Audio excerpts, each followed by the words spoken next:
एग्जामगंज में आपका स्वागत है। डेली करंट अफेयर के इस सीरीज में आज हम लोग 20 तारीख के महत्वपूर्ण करंट अफेयर्स के बारे में चर्चा करेंगे। तो आइए प्रारंभ करते हैं।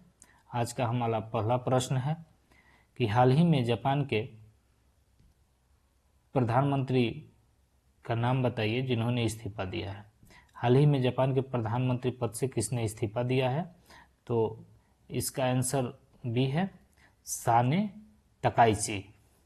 नोट कर लीजिए, साने तकाइची ने हाल ही में प्रधानमंत्री के पद से इस्तीफा दिया है। साने तकाइची के बारे में कुछ जानकारी समझ लीजिए। ये जापान की प्रथम महिला प्रधानमंत्री थी, प्रथम महिला पीएम थी। ओके, महिला पीएम थी। इनकी पार्टी जो है भारी बहुमत से 2/3 बहुमत से चुनाव जीती है, जिसके कारण इन्होंने अपने पद से इस्तीफा देते हुए पुनः शपथ ग्रहण किया है, यानी पुनः प्रधान पीएम बनी है। ठीक है, इन्होंने पुनः पीएम बनने के लिए अपने पद से इस्तीफा दिया था। क्लियर है। अब जापान जो है, जापान के बारे में कुछ जानकारी जरूरी है आप लोगों की। तो देखिए, जापान जो है वो उत्तर पश्चिम प्रशांत महासागर में स्थित एक द्वीपीय राष्ट्र है। ये कहाँ है? प्रशांत महासागर में। नोट कर लीजिए, प्रशांत महासागर में जापान अवस्थित है।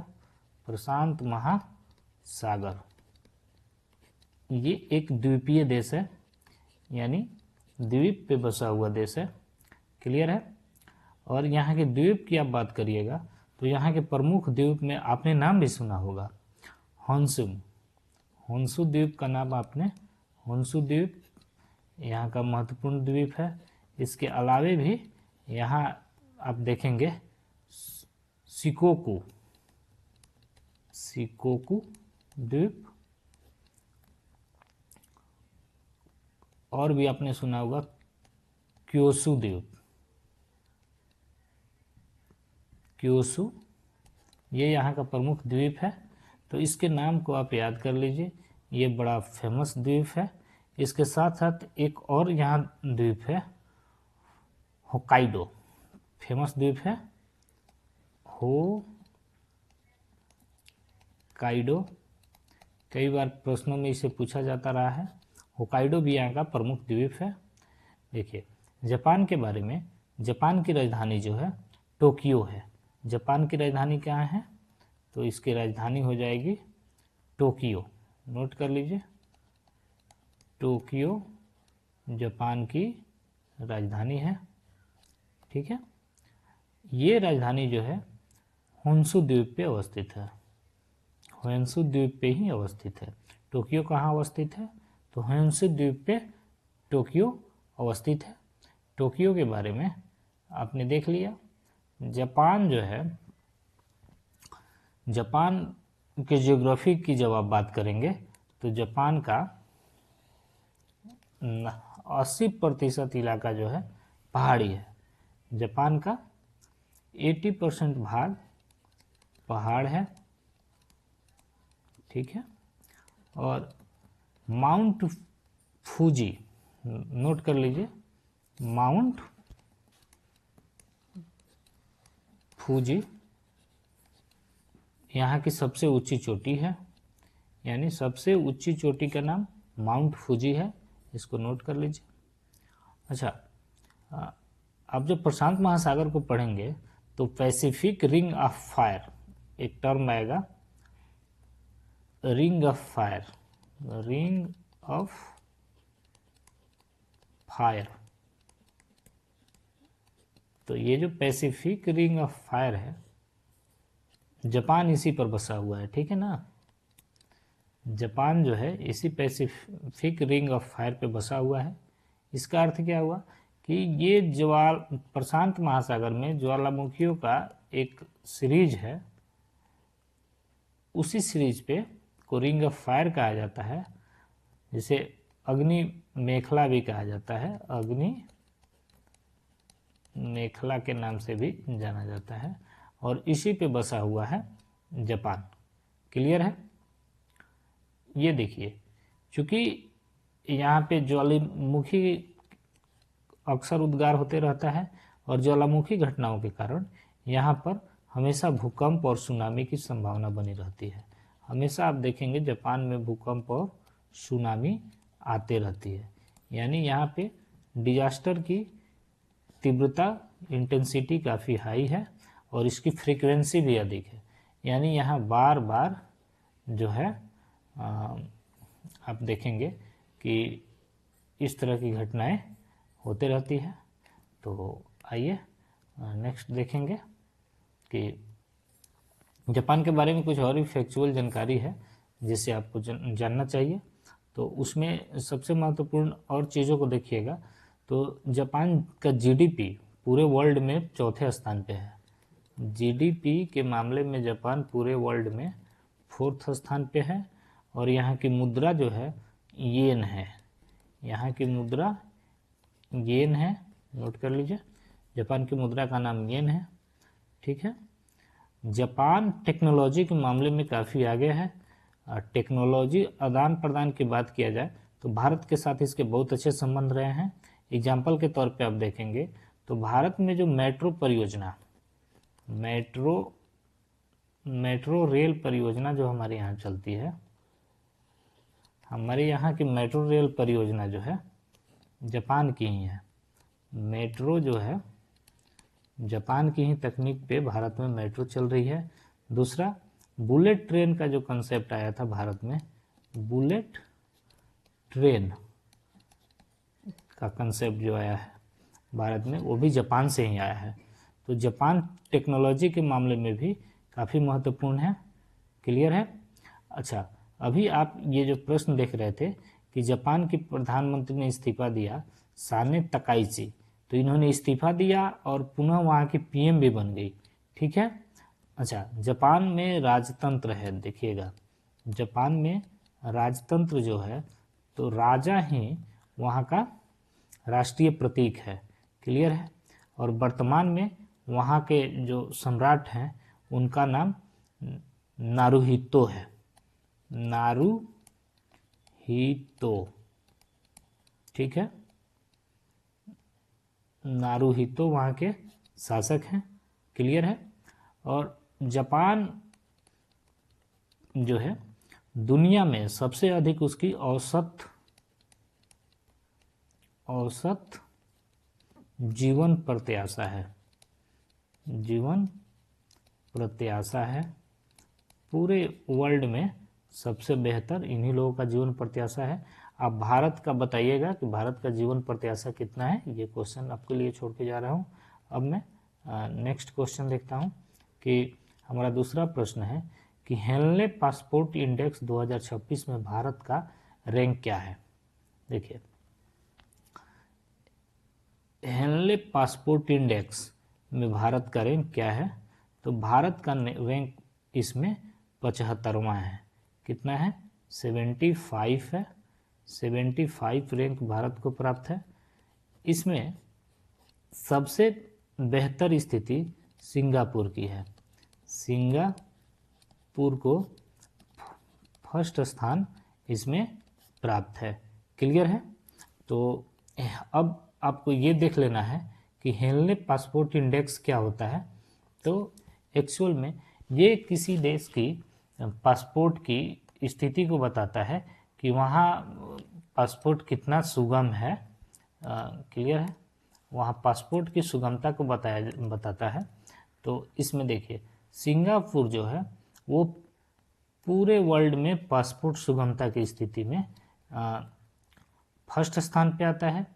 और इसका अर्थ हुआ कि यहाँ का पासपोर्ट सबसे स्ट्रॉन्ग है। यहाँ के लोग विदाउट वीज़ा या वीज़ा ऑन अराइवल पे पूरे वर्ल्ड में इजीली जा सकते हैं। क्लियर है?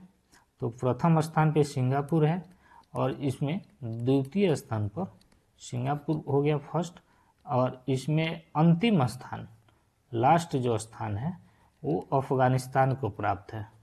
किसको प्राप्त है? अफगानिस्तान को अंतिम स्थान प्राप्त है। ठीक है। भारत के संदर्भ में देखा जाए तो भारत का जो पासपोर्ट है उसके अनुसार हम 56 देशों में भारतीय पासपोर्ट के आधार पे अराइवल ऑन वीज़ा या विदाउट वीज़ा यात्रा कर सकते हैं। ओके, अराइवल ऑन वीज़ा का अर्थ होता है कि वहाँ पहुँचने के बाद वीज़ा प्राप्त हो जाता है, ठीक है। जबकि सिंगापुर जो है 192 देशों के साथ ये यात्रा कर सकता है, जबकि अफगानिस्तान के साथ इसमें बहुत लिमिटेशन है और वो मात्र 24 देशों के साथ अफगानिस्तान के लोग यात्रा कर सकते हैं। क्लियर है। ये जो सूचकांक है ये हेनले एवं पार्टनर्स द्वारा जारी किया जाता है। किसके द्वारा? हेनले एवं पार्टनर्स, ओके, इनके द्वारा इस सूचकांक को जारी किया जाता है। तो इसे भी नोट कर लीजिए, ये बहुत इंपॉर्टेंट है। ओके, नेक्स्ट क्वेश्चन देखेंगे हमारा तीसरा क्वेश्चन कि 2026 में 52वें G7 शिखर सम्मेलन की मेजबानी कौन सा देश करेगा। देखिए, ये प्रश्न भी बहुत इंपॉर्टेंट है कि G7 की मेजबानी कौन सा देश करेगा। तो बताइए देख करके। देखिए, इस बार G7 की मेजबानी जो है फ्रांस कर रहा है। कौन कर रहा है? फ्रांस इसकी मेजबानी कर रहा है। क्लियर है। थोड़ा सा G7 पे हम लोग प्रकाश डालेंगे कि ये G7 क्या है। ओके, तो G7 जो है डेवलप्ड कंट्रियों का समूह है, जिसमें वर्तमान में 7 डेवलप देश और एक यूरोपीय यूनियन शामिल है। ये 7 देश कौन कौन से हैं? तो जापान है, नोट करते जाइएगा, USA है, इटली है, कौन? इटली है, कनाडा है, इंग्लैंड, जर्मनी, फ्रांस प्लस यूरोपीय यूनियन, ये इसमें शामिल है। क्लियर है। इसका गठन 1975 में जो ऑयल क्राइसिस था, यानी तेल संकट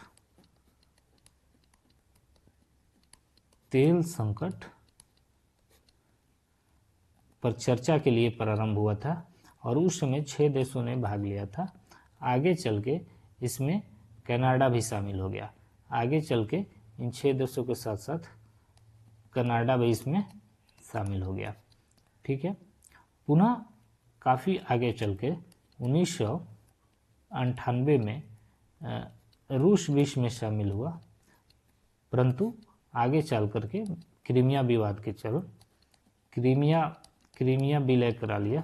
क्रीमिया वाला जो पार्ट जब रशिया अपने विलय कराया तो इसे G7 से हटा दिया गया। ये यानी 2014 में रशिया को G7 से हटा दिया गया। क्लियर है। तो वर्तमान में सदस्यों की चर्चा कर दी गई है। देखिए, इसका कोई अपना अस्थायी मुख्यालय नहीं है और वर्तमान में 52वां बैठक जो है फ्रांस करा रहा है। ये फ्रांस की अध्यक्षता में 52वां बैठक इसका हो रहा है। ठीक है। आइए नेक्स्ट क्वेश्चन हम देखते हैं। नेक्स्ट हमारा क्वेश्चन है कि शिक्षा के, ध्यान से देखेंगे इसको, कि शिक्षा के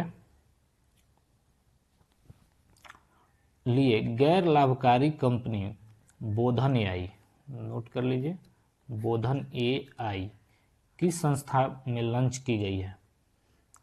बोधन AI को किस संस्था में लॉन्च किया गया है? तो देखिए, इसको IIT मद्रास ने लॉन्च किया है। कौन लॉन्च किया है? IIT मद्रास ने लॉन्च किया है बोधन AI को। आगे बढ़ें। नेक्स्ट हमारा क्वेश्चन है कि शाहपुर कंडी बांध किस नदी पर स्थित है। शाहपुर कंडी बांध किस नदी पे स्थित है? तो यह रावी नदी पे स्थित है। किस नदी पे स्थित है? रावी नदी पर शाहपुर कंडी बांध स्थित है। अब आते हैं कि उन बांधों के बारे में थोड़ा सा एक समझ बनाते हैं। तो रावी नदी जो है आप देखेंगे ऑप्शन, तो इसमें रावी के अलावा ब्यास, झेलम, चिनाब की भी बात की गई है। ये सारी नदियाँ जो है इंडस वैली, इंडस जो है, इंडस नदी यानी सिंधु नदी उसी सिस्टम की पार्ट है। क्लियर है। और इन पहाड़ी नदियों पे बहुत सारे बांध बनाए गए हैं, तो इनमें से कुछ बांधों का हम लोग विस्तृत जिक्र करेंगे। तो आइए प्रारंभ करते हैं। देखिए, सिंधु और उसकी सहायक नदियों पर जो फेमस बांध बनाए गए हैं उनमें से कुछ को नोट कर लीजिए। लद्दाख में दमखर परियोजना, दमखर परियोजना चलता है। ये सिंधु नदी पे बनाया गया है। किस नदी पे? सिंधु नदी पर बनाया गया है। उसी प्रकार झेलम नदी पर, किस पे? झेलम नदी पर भी कई सारी परियोजनाएं बनाई गई हैं। एग्जाम्पल के तौर पे आपको बता दे रहा हूँ, उरी बांध। उरी सेक्टर जो है आतंकवादी गतिविधियों के लिए काफ़ी फेमस रहा है, वहाँ कई बार अटैक हो गए हैं। इसके अलावा किशन गंगा बांध, किशन गंगा, ये कई बार पूछा जा चुका है किशन गंगा बांध के बारे में। किशन गंगा प्रोजेक्ट भी है, वो झेलम की एक सहायक नदी किशन गंगा पे बनाया गया है। किशन गंगा बांध जो है झेलम की एक सहायक नदी है किशन गंगा, उस पर बनाया गया है। इसी प्रकार एक और है तुलबुल परियोजना। तुलबुल परियोजना नोट कर लीजिएगा। तुलबुल परियोजना जो है ये झेलम नदी पे बनाया गया है, बुलर झील के पास। कहाँ? बुलर झील, बुलर झील के मुहाने पे बनाया गया है। बुलर झील के मुहाने पे इसको बनाया गया है। इसके अलावा आप देखेंगे कि जो चिनाब नदी है, चिनाब, चिनाब नदी पे भी कई सारी प्रोजेक्ट चल रहे हैं। जैसे बगलिहार बांध बड़ा फेमस है, बगलिहार बांध, बगलिहार बांध इस नदी पे बनाया गया है। इसके अलावा आप इसी पे देखेंगे कि दुलहस्ती परियोजना, दुलहस्ती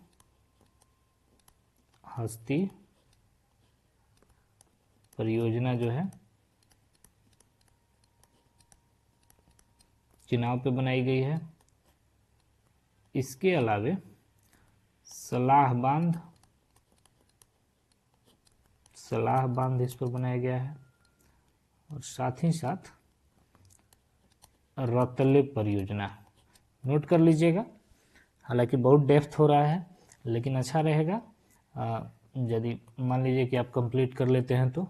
इसके अलावा रावी नदी, जिस पे अभी आपने देखा है हम लोग चर्चा कर रहे थे, क्वेश्चन इसी से आया था कि रावी नदी पे रंजीत सागर बांध है। रंजीत सागर का नाम आपने सुना होगा, रंजीत सागर बांध इसी पर बनाया गया है। नेक्स्ट है कि इस पे आप देखेंगे कि रंजीत सागर के अलावा शाहपुर कंडी बांध, अभी क्वेश्चन आपने देखा था, शाहपुर कंडी बांध। अच्छा, शाहपुर कंडी बांध इसलिए चर्चा में रहा है कि इसका डेवलपमेंट से पाकिस्तान को जो पानी जाता है उस पर नियंत्रण स्थापित होगा। क्लियर है। नेक्स्ट हम देखते हैं, इसके साथ साथ इसमें अगला है चमेरा बांध। कौन बांध? चमेरा। क्लियर है। ये हिमाचल प्रदेश में अवस्थित है। चमेरा बांध रावी पे ही है, हिमाचल प्रदेश में अवस्थित है। इसके अलावा ब्यास नदी पे भी बांध बनाया गया है। ब्यास नदी, ब्यास नदी पे उधर वहाँ जो बांध बनाया गया है उसमें आप देखेंगे कि पोंग बांध, नोट कर लीजिएगा। पोंग बांध भी एग्जाम में पूछा जा चुका है। नेक्स्ट देखते हैं। नेक्स्ट ब्यास नदी पे एक और बांध बनाया गया है हिमाचल प्रदेश में, उसे पंडोह बांध के नाम से जाना जाता है। अच्छा, ये जो पोंग बांध है ये हिमाचल प्रदेश में है और महाराणा प्रताप सागर पे है। कहाँ है? महाराणा प्रताप सागर पर इसे बनाया गया है। पंडोह बांध भी हिमाचल प्रदेश में ही बनाया गया है। अभी चमेरा आपने देखा, वो भी हिमाचल प्रदेश में ही बनाया गया है। इसके अलावा सतलुज नदी जो है, सतलुज नदी, ये भी काफ़ी फेमस नदी है। तो सतलुज नदी पे भी वहाँ बांध बनाया गया है, जिसमें सबसे इम्पोर्टेंट है भाखड़ा नांगल। आपने नाम सुना होगा, भाखड़ा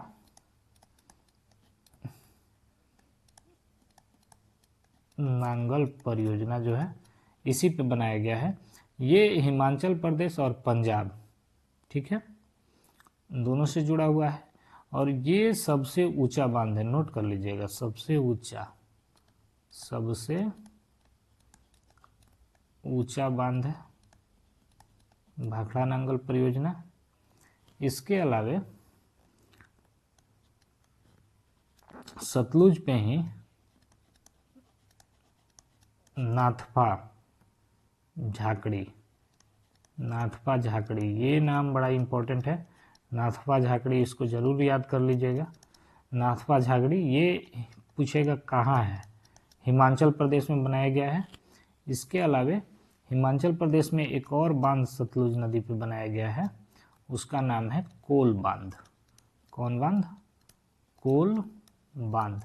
नोट करते जाइएगा, ये सारे फैक्ट्स आपको एकत्र करने में भी समय लगता है, तो इसको ज़रूर नोट कर लीजिएगा। तो ये रहे प्रमुख बांध सिंधु और उसकी सहायक नदियों पे। इसके अलावे कुछ और फैक्ट्स हैं।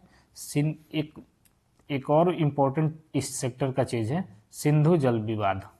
आप नोट कर लीजिए, सिंधु जल विवाद क्या है, इसको समझ लेना है। जब भारत पाकिस्तान के बीच लड़ाई होती है तो ये कई बार देखे होंगे चर्चा में आते रहा है, सिंधु जल संधि। ओके,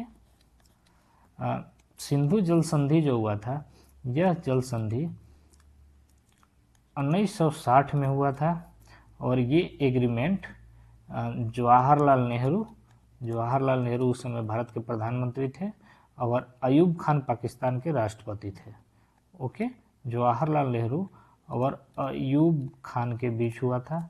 अयूब खान, इसके अनुसार भारत जो है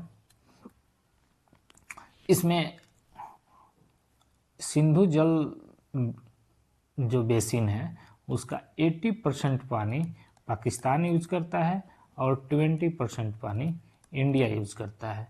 क्लियर है? ये जो समझौता हुआ था वो वर्ल्ड बैंक के मध्यस्थता में हुआ था। विश्व बैंक, वर्ल्ड बैंक की मध्यस्थता में ये संधि हुई थी। ठीक है, इसमें नदियों का डिवीज़न जो हुआ था, 6 नदियों में से 3 नदियाँ जो है भारत के लिए जल का यूज करती थी। उसमें रावी, ब्यास और सतलुज। रावी, ब्यास और सतलुज का पानी पूर्णतः भारत यूज करता था और रेस्ट जो नदियां हैं 3, उसका पानी जिसमें सिंधु, झेलम और चिनाब, इसका पानी पाकिस्तान यूज करता है। क्लियर है? तो ये इसके फैक्ट्स हैं। इसके साथ ही साथ आप देखेंगे कि हाल में विवाद के बाद ये सिंधु जल समझौता जो है उसको निरस्त कर दिया गया है। आइए आगे देखते हैं कि ज्वारीय बाढ़ को राज्य विशिष्ट आपदा घोषित करने वाला भारत का पहला राज्य कौन सा बन गया है। देखिए, ज्वार से जो बाढ़ आता है उसको स्थानीय प्रकृति का राज्य स्तर का आपदा घोषित किया गया है। किसके द्वारा किया गया है? तो केरल के द्वारा किया गया है। केरल वो प्रथम राज्य है जो इस तरह की आपदा को अपने यहाँ राज्य विशिष्ट आपदा घोषित किया है। अब देखते हैं कि ज्वारीय जो बांध है उसके बारे में कुछ चीज़ें समझ लेते हैं। ज्वारीय बाढ़ के बारे में तो देखिए, जो कोची जो क्षेत्र है उसका इलाका, जैसे चेलानम, ओके, और अलापुझा, इसको नोट कर लीजिएगा, शायद प्रश्न कहीं आ जाए। ये ज्वारीय बाढ़ के लिए काफ़ी फेमस है, इस क्षेत्र में बहुत ज़्यादा ज्वारीय बाढ़ आता है। उसी तरह से वर्ल्ड स्तर पे जब आप देखेंगे तो अमेरिका का मियामी, अमेरिका का मियामी, ठीक है, और इटली का वेनिस, इटली का वेनिस, ठीक है। वेनिस कहाँ स्थित है? इटली में, ये भी नोट कर लीजिएगा। और मियामी स्थित है अमेरिका में, यूएसए में। क्लियर है? ये दोनों जगह जो है ये भी ज्वारीय बाढ़ के लिए काफ़ी संवेदनशील है और पूरे वर्ल्ड में चर्चा रहती है कि यहाँ पे जो है बड़े स्तर पे ज्वारीय बाढ़ आते रहते हैं। अब देखिए ज्वारीय बाढ़ क्यों आता है और इससे संबंधित कुछ फैक्ट की जानकारी भी आपको रखनी चाहिए।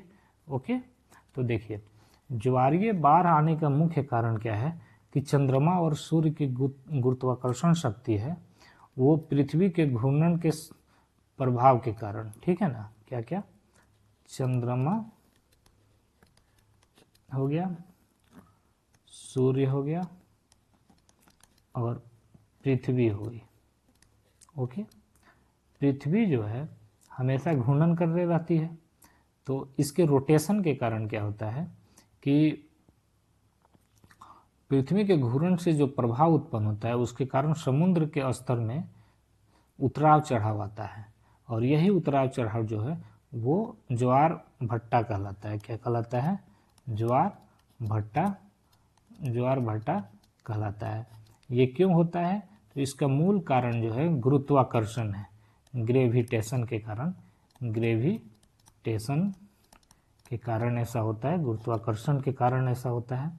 ठीक है, जब क्या होता है कि चंद्रमा, सूर्य और पृथ्वी, ठीक है, ये सूर्य हो गए, चंद्रमा हो गए और पृथ्वी हो गए, जब तीनों एक स्ट्रेट लाइन में हो जाते हैं, ओके, ठीक है, तो ऐसी स्थिति में सबसे अधिक ज्वार आता है, सबसे ऊंचा ज्वार आता है। यानी जब ये सीधी रेखा में रहेंगे, स्ट्रेट लाइन में रहेंगे, स्ट्रेट लाइन में रहने की स्थिति में हाई ज्वार आता है, हाई टाइड आता है, हाई उच्च ज्वार आता है। क्लियर है? लेकिन जब यही समकोण पे हो जाते हैं, समकोण पे हो जाते हैं, जैसे यहाँ चंद्रमा हो गए, यहाँ सूर्य हो गए, यहाँ पृथ्वी हो गया, तो ऐसे में ये निम्न ज्वार आता है। क्या आता है? निम्न ज्वार आएगा। लेकिन इसके विपरीत ये पृथ्वी हो गई, अर्थ, और यहाँ मून हो गया और यहाँ सन हो गया, तो ऐसी स्थिति में गुरुत्वाकर्षण सबसे ज़्यादा लगता है। जैसे देखिए स्ट्रेट लाइन में मून का भी गुरुत्वाकर्षण लग रहा है और सूर्य का भी लग रहा है, तो ऐसे में ज्वार जो है ज़्यादा आता है, समुद्र का तल जो है उठ जाता है। अब देखिए इसमें कुछ और फैक्चुअल चीज़ें हैं कि ज्वार के बारे में जब आप देखेंगे तो ये ज्वार दिन में 2 बार आता है। ज्वार कितनी बार आता है? एक दिन में 2 बार आएगा, ओके, 2 टाइम्स। और इसका टाइमिंग जो है, एक दोनों के बीच जो अंतर होगा आने का, वो 12 घंटा 25 मिनट होगा। कितना? 12 घंटा 25 मिनट के अंतर पे आता है। दुनिया में कुछ फैक्ट्स हैं, जैसे दुनिया में सबसे ऊंचा ज्वार फंडी की खाड़ी में आता है। नोट कर लीजिए, कहाँ? फंडी खाड़ी, ठीक है, फंडी की खाड़ी में सबसे बड़ा ज्वार आता है। ये कनाडा में है। कहाँ अवस्थित है? कनाडा में। यानी प्रश्न उठे कि सबसे ऊंचा ज्वार कहाँ आता है, तो कनाडा में आता है। दूसरा है कि भारत के संदर्भ में बात करिएगा तो गुजरात में जो खंभात है, खंभात, तो खंभात की खाड़ी, ओके, और दूसरा है कच्छ की खाड़ी। किसकी खाड़ी? कच्छ, कच्छ की खाड़ी में सबसे अधिक ज्वार आता है। क्लियर है? ये ज्वार मतलब भारत के संदर्भ में सबसे अधिक नहीं, सबसे ऊंचे होंगे, ऊंचे ज्वार है। क्लियर है। इसके अलावा देखिए ज्वार में जो गति होता है उसके कारण भी एनर्जी बनाने का प्रयास किया जाता है, जिसमें ज्वार ऊर्जा, ये भी अपने आप में नवीकरणीय स्रोत है ऊर्जा का, नवीकरणीय सोर्स है, और इसमें बहुत ज़्यादा संभावना है। भारत जो है वो अपना पहला ज्वारीय ऊर्जा संयंत्र कांडला में स्थापित कर रहा है। कहाँ में? कांडला में भारत का पहला ज्वारीय ऊर्जा, फर्स्ट ज्वारीय ऊर्जा संयंत्र कांडला में अवस्थित है। थोड़ा लंबा हो जा रहा है लेकिन फैक्चुअल चीज़ें हैं, इसको ध्यान से करिएगा। ऊर्जा संयंत्र जो है कांडला में स्थापित कर रहा था। तो अभी हमने ये क्वेश्चन देखा था, तो आइए नेक्स्ट क्वेश्चन देखते हैं। अभी हम इसको देख चुके हैं। अब नेक्स्ट है कि एशियाई इंडोर एथलीट, एशियाई इंडोर एथलीट चैंपियनशिप, पढ़िए इसको, 2026 एशियाई इंडोर एथलीट चैंपियनशिप जो है, इसमें हेप्टाथेनॉल में स्वर्ण पदक किसने जीता है? नोट कर लीजिएगा, इसका बड़ा इंपॉर्टेंट है, फैक्चुअल क्वेश्चन है। डेप्थ में तो इस पर हम लोग नहीं जाएंगे, लेकिन इतना याद कर लीजिए कि किसने जीता है। तो ये तेजस्विन शंकर ने जीता है। किसने जीता है? तेजस्विन शंकर ने इसे जीता है। क्लियर है। आइए नेक्स्ट देखते हैं। नेक्स्ट क्वेश्चन है कि भारत विस्तार प्लेटफॉर्म के तहत लॉन्च किए गए एआई वॉइस असिस्टेंट का क्या नाम है? तो ये आंसर बताइए। देखिए, भारत विस्तार प्लेटफॉर्म के तहत लॉन्च किए गए एआई वॉइस असिस्टेंट का क्या नाम है? इसका नाम भारती है। क्या नाम है? भारती है। आइए नेक्स्ट क्वेश्चन देखेंगे। नेक्स्ट हमारा क्वेश्चन है कि हाल ही में 20 वर्षों तक निष्क्रिय रहने के बाद किस स्थान पर मिट्टी का ज्वालामुखी फटा है? देखिए, हाल ही में किस स्थान पे इतना दिन निष्क्रिय रहने के बाद मिट्टी का ज्वालामुखी फटा है? तो इसका आंसर आप बताइए। इसका आंसर जो है वो डिगलीपुर, कहाँ? डिगलीपुर। ओके, डिगलीपुर, नोट कर लीजिए, डिगलीपुर। ठीक है, डिगलीपुर,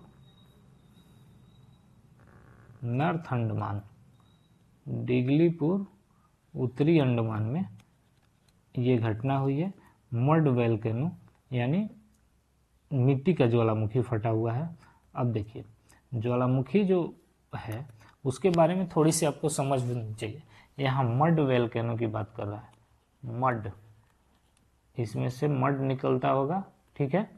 इसके अलावे आपने एक सामान्य ज्वालामुखी का नाम सुना होगा, इसे हम लोग रेगुलर वोल्केनो भी कहते हैं। दोनों में तुलनात्मक अध्ययन आप देखेंगे क्या फ़र्क है दोनों में।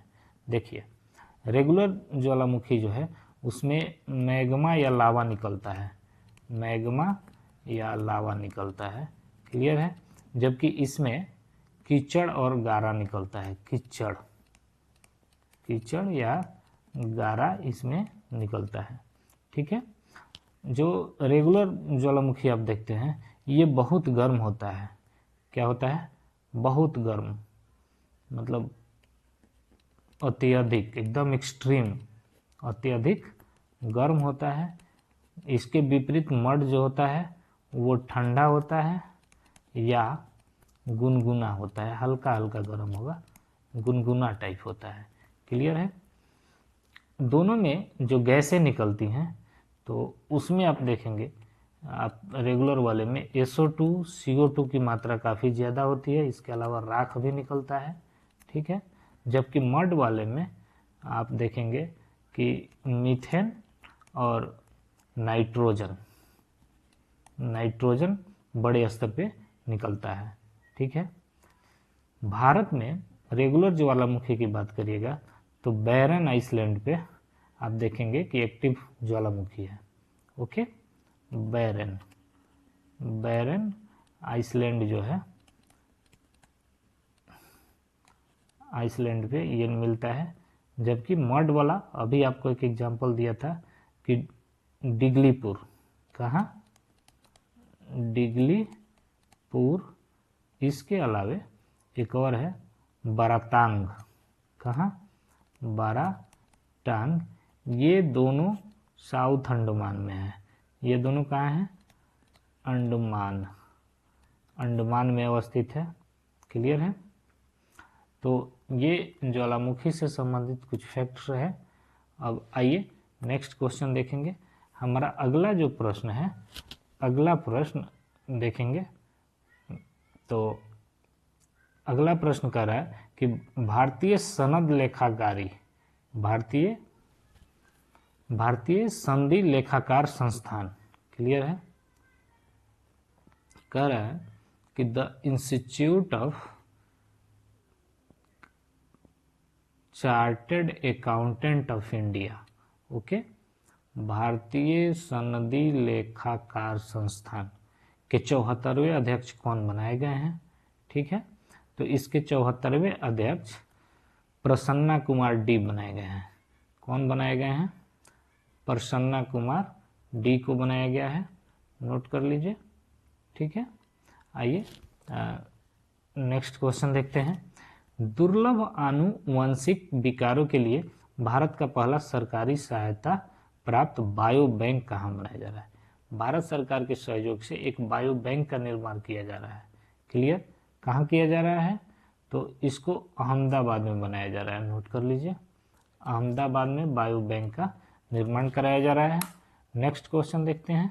हमारा नेक्स्ट क्वेश्चन जो है, 2026 के चुनाव के बाद बांग्लादेश के अगले प्रधानमंत्री कौन बने हैं। देखिए बनने वाले हैं लिखा गया है, हालांकि ये शपथ ले चुके हैं। तारिक रहमान, नोट कर लीजिए, तारिक रहमान जो है बांग्लादेश के प्रधानमंत्री बने हैं। ये बांग्लादेश नेशनल पार्टी जो है बीएनपी के नेता हैं और ये प्रधानमंत्री बने हैं। आइए, ये बांग्लादेश से संबंधित कुछ फैक्ट्स है जिसको समझ लेना बहुत ज़रूरी है। ठीक है, तो आइए उसको भी देख लेना होगा, बड़ा इम्पोर्टेंट है। बांग्लादेश जो है ये पूर्वी पाकिस्तान, जब भारत आज़ाद हुआ तो उस समय भारत बंटवारे के साथ पूर्वी पाकिस्तान जो है, पाकिस्तान में पूर्वी पाकिस्तान का जो पार्ट था वो आगे चल करके मुक्ति संघर्ष यहाँ शुरू हुआ 1971 में। ठीक है, और यही मुक्ति युद्ध के उपरांत बांग्लादेश अस्तित्व में आया 16 दिसंबर को। कब आया, 16 दिसंबर 1971 को अस्तित्व में आया। और उसके बाद से यहाँ पे लोकतंत्र कभी तख्ता पलट, लेकिन वो एक तरह से देखेंगे कि वहाँ पे बांग्लादेश जो है धीरे धीरे अपनी स्टेबिलिटी को बढ़ा और वहाँ पे लोकतांत्रिक सरकारी अस्तित्व में धीरे धीरे स्थिर होती गई। लेकिन 2024 में जुलाई क्रांति हुआ। कौन क्रांति, जुलाई में एक क्रांति हुई जिसे बांग्लादेश में जुलाई क्रांति कहा जाता है। और ये क्रांति नौकरी में कोटा को लेकर के, इस क्रांति के जड़ में नौकरी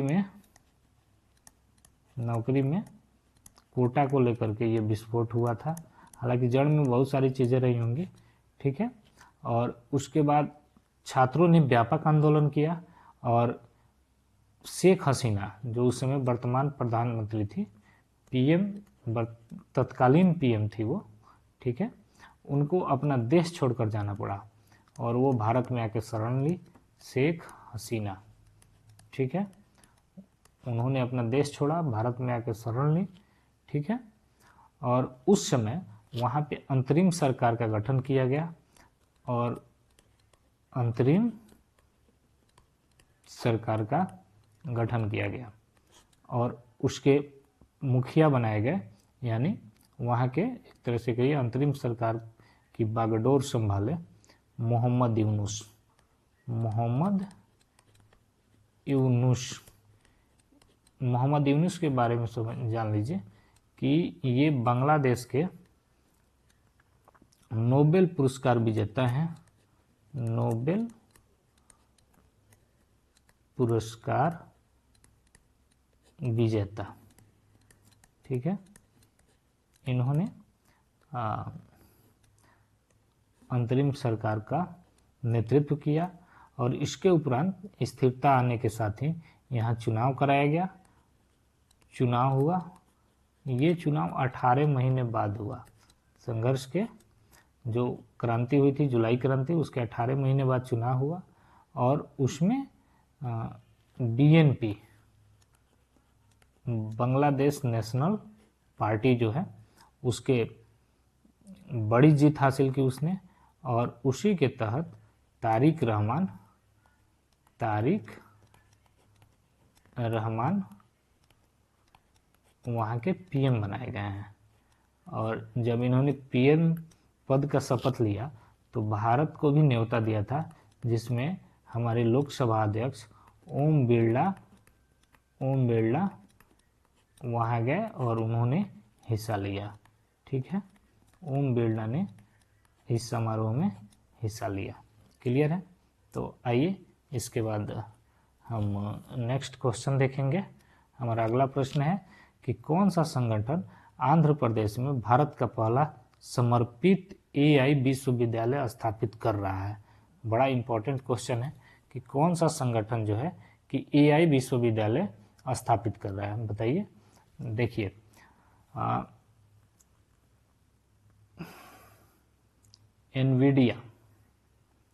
एनवीडिया जो है ये भारत में एआई विश्वविद्यालय स्थापित कर रहा है। एआई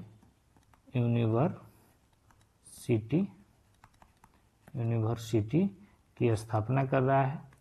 क्लियर है? और ये प्रथम एआई यूनिवर्सिटी है, फर्स्ट एआई यूनिवर्सिटी है। ठीक है, आगे बढ़ते हैं, नेक्स्ट क्वेश्चन देखेंगे कि विश्व नृविज्ञान दिवस 2026 किस तारीख को मनाया जा रहा है? विश्व नृविज्ञान दिवस 2026 19 फरवरी को मनाया जा रहा है। कब मनाया जा रहा है? 19 फरवरी को मनाया जा रहा है। एंथ्रोपोलॉजी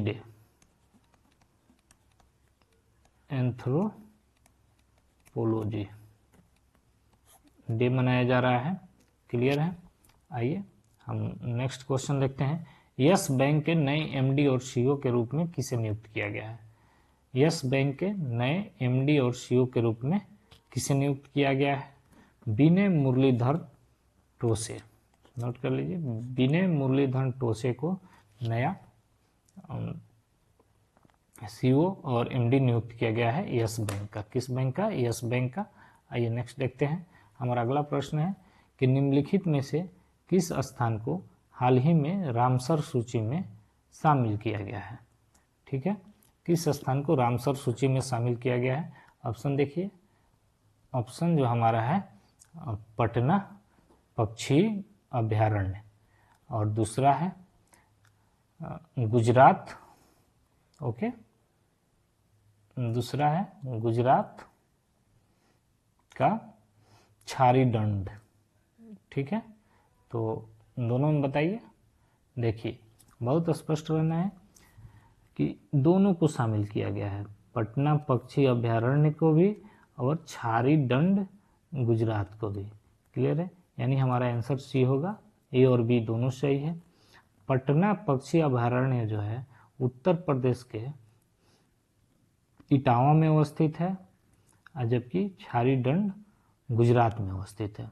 अब थोड़ा सा हम रामसर कह रहे हैं कि रामसर सूची में शामिल किया गया है। ये रामसर सूची क्या होता है, तो इसके थोड़े बैकग्राउंड को समझिए। तो आर्द्र भूमि के संरक्षण के लिए 1971 में एक इंटरनेशनल संधि हुई थी, अंतर्राष्ट्रीय संधि हुई थी 1971 में, और ये ईरान का एक शहर था रामसर। कहाँ अवस्थित है? ईरान में, रामसर ईरान, इसलिए इसका नाम दिया गया रामसर संधि। क्लियर है? तो रामसर संधि 1971 में हुआ था। 2 फरवरी को विश्व वेटलैंड दिवस हम लोग मनाते हैं, वर्ल्ड वेटलैंड्स डे हम लोग मनाते हैं, यानी विश्व आर्द्र भूमि दिवस मनाया जाता है इस दिन। ठीक है, हाल में 2 साइट को शामिल किया गया है। ठीक है, जिसमें पटना बर्ड सेंचुरी, ये यूपी में है, कंफ्यूज नहीं होता है पटना शब्द से कि ये बिहार में है, ऐसा नहीं है, ये यूपी के इटावा में है। ठीक है, दूसरा छारी दंड गुजरात में है।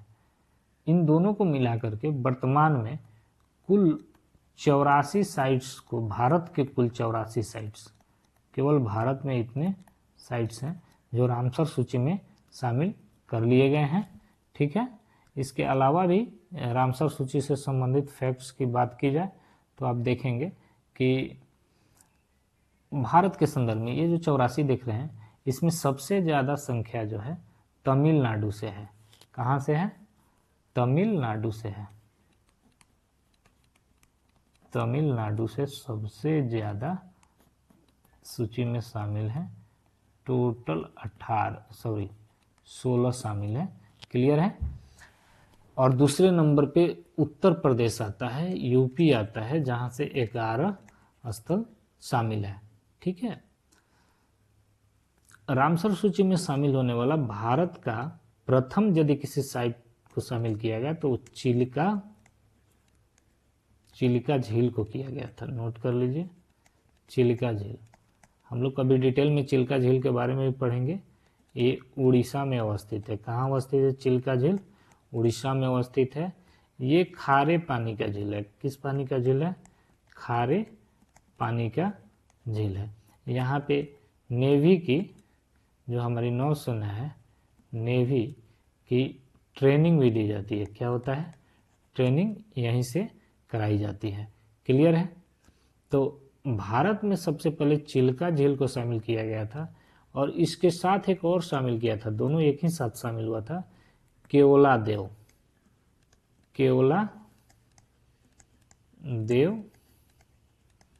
राष्ट्रीय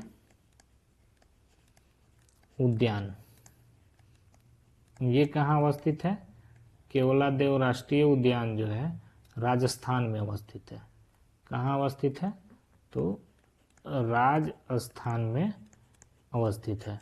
ठीक है, इन दोनों को एक ही साथ शामिल किया गया था। कब किया गया था? 1981 में।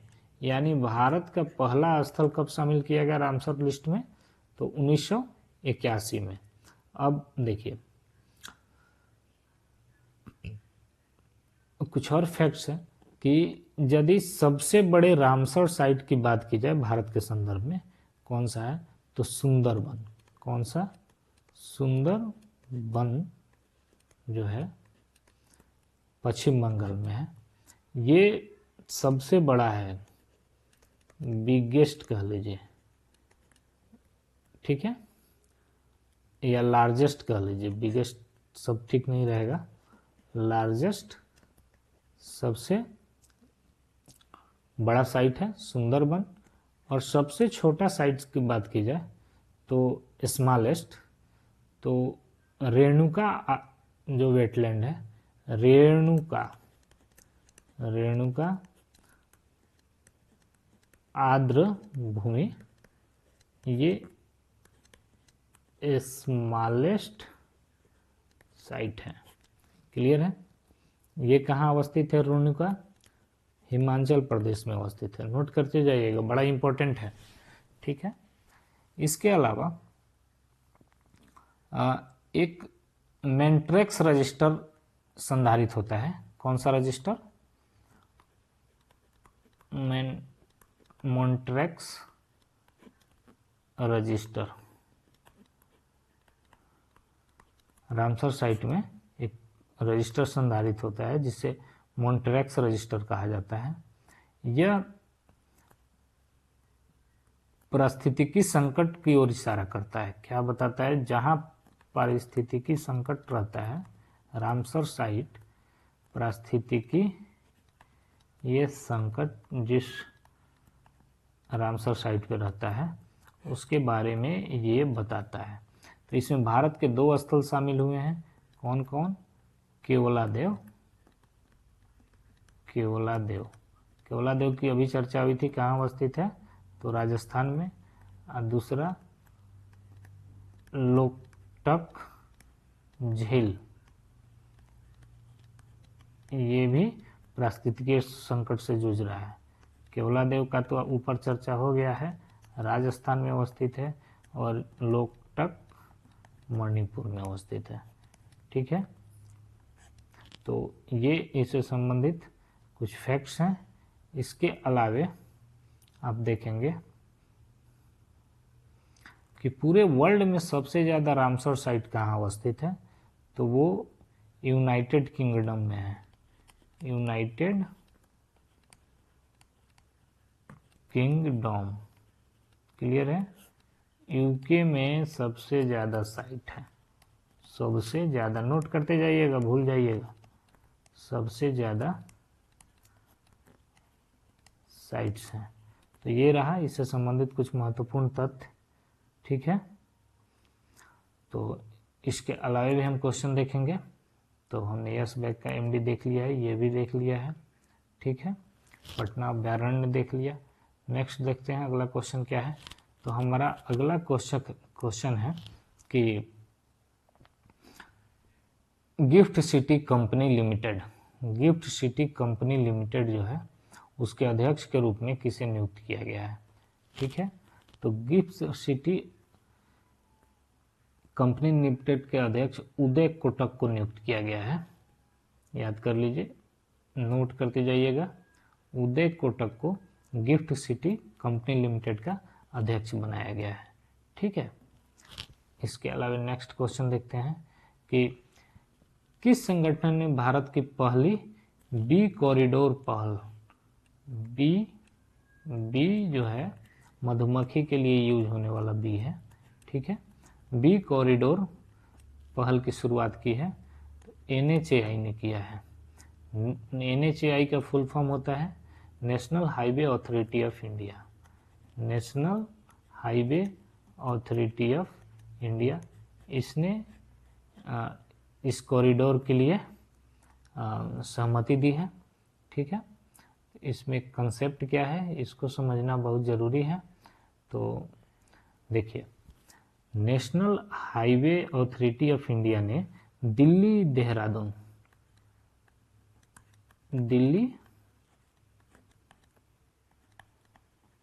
देहरादून, ठीक है,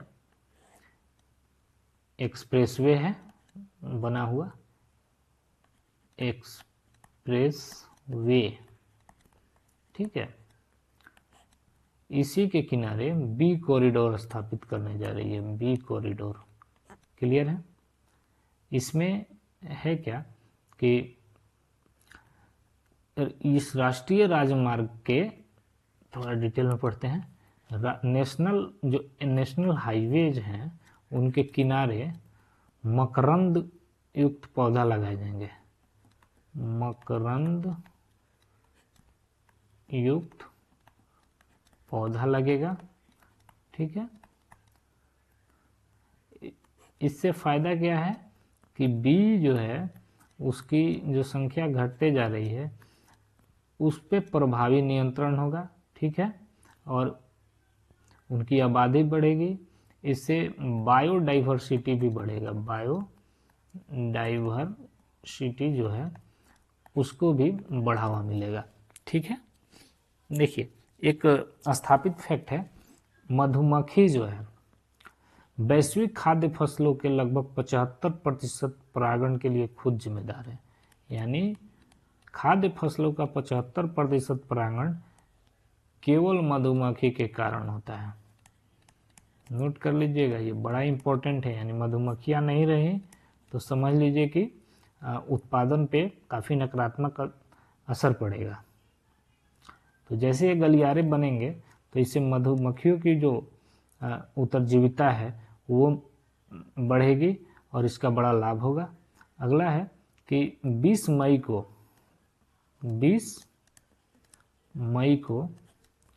विश्व मधुमक्खी दिवस मनाया जाता है। विश्व मधुमक्खी दिवस, ठीक है। 20 मई को विश्व मधुमक्खी दिवस मनाया जाता है, ठीक है।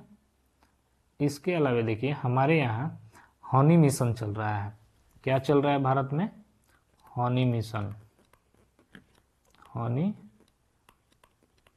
मिशन का संचालन हो रहा है, ठीक है। और ये लॉन्च किया गया है खादी एवं ग्राम उद्योग आयोग द्वारा। Khadi and village industry commission के द्वारा इसको शुरू किया गया है। इसके अलावा हमारे यहाँ स्वीट रेवोल्यूशन भी है, मीठी क्रांति, स्वीट रिवोल्यूशन। नोट कर लीजिएगा, बड़ा इंपॉर्टेंट है। ये सब चीज़ें जब आप पूरा एक चैप्टर पढ़ेंगे, एक सब्जेक्ट पढ़ेंगे तो वहाँ मिलेंगे, तो यहाँ से इसको करते जाइएगा, बड़ा फ़ायदा होगा। स्वीट रेवोल्यूशन जो है वो शहद उत्पादन को बढ़ावा देने से संबंधित है। शहद उत्पादन यानी मध की उत्पादन बढ़ाने के लिए हमारे यहाँ मीठी क्रांति चल रही है। आइए नेक्स्ट क्वेश्चन देखते हैं। हमारा अगला क्वेश्चन है कि भारत में राष्ट्रीय उत्पादकता सप्ताह 2026 कब मनाया गया? बताइए इसके बारे में, बड़ा इंपॉर्टेंट है। हमारे यहाँ जो है नेशनल प्रोडक्टिविटी वीक कब मनाया गया, ठीक है। तो हमारे यहाँ नेशनल प्रोडक्टिविटी वीक जो है वो मनाया गया 12 फरवरी से 18 फरवरी तक। कब? 12 फरवरी से 18 फरवरी तक नेशनल उत्पादकता दिवस मनाया गया। आइए नेक्स्ट देखते हैं। अगला क्वेश्चन है, गेल इंडिया लिमिटेड के नए सीएमडी के रूप में किसने कार्यभार संभाला? गेल इंडिया लिमिटेड, ठीक है। तो गेल इंडिया लिमिटेड के नए सीएमडी के रूप में प्रभार संभाला है दीपक गुप्ता ने। किसने संभाला? दीपक गुप्ता, ठीक है। गेल इंडिया जो है इसके बारे में समझना है कि ये सार्वजनिक क्षेत्र का महारत्न कंपनी है। ये एक पीएसयू है, पब्लिक सेक्टर अंडरटेकिंग, क्लियर है। इसका मुख्यालय नई दिल्ली में है। ये गैस पाइपलाइन के प्रबंधन पे बड़े स्तर पे काम करता है। किसके प्रबंधन पे? गैस पाइपलाइन के प्रबंधन पे बड़े स्तर पे काम कर रहा है। इसने हाल ही में ग्रीन हाइड्रोजन